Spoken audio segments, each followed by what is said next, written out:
Very thankful naman daw si Alden Richards sa mga patuloy na sumusuporta sa kanya at nag-e-enjoy din daw siya sa napasayahin ang kanyang fans. Tanong tuloy ng ilan, kailan nga ba ang tamang panahon para magka-love life siya? Ang Star Bites sa Lars Santiago.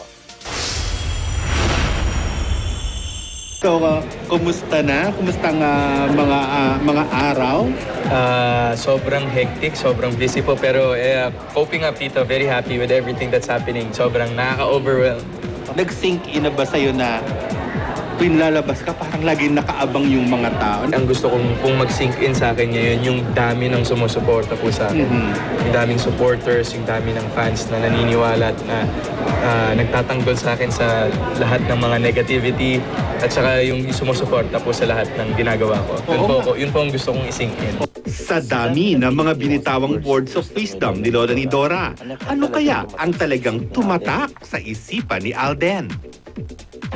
Sa buhay, hindi dapat minamadali ang mga bagay na gusto mong makuha kasi wala pong worth yun. Hindi mo malalaman yung worth ng isang bagay kapag nakuha mo siya ng madalian. So kailangan mo siyang paghirapan, kailangan mo siyang pagsumikapan, kailangan gawin mo yung lahat para masabi mo na, I deserve this.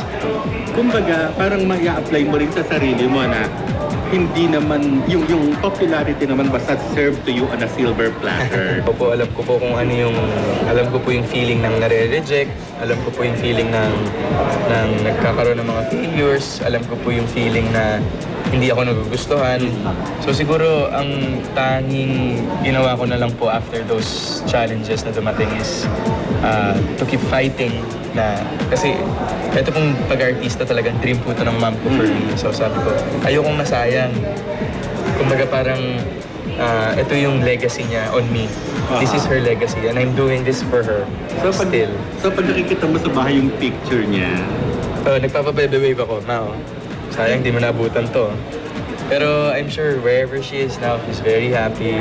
And kumbaga parang mas lumakas yung kapit ko kay Lord kasi siya na yung direktang nagsasabi. Kumbaga siya na yung guardian angel ko. I'm enjoying what I'm doing. I'm enjoying to give people joy and laughter and kilig every day. So siguro yun po, that's what keeps me going, yung happy disposition ko. My last question na gusto ring malaman ng Aldab Nation. How long will you remain single? Ako, ang makakasagot niyan time tsaka panahon. Yan ang magde-decide. Thank you very much, Alden. Maraming salamat sa Yes po, pagpapaunlak of course, mo sa amin. Tito Lars. Lars Santiago, GMA News.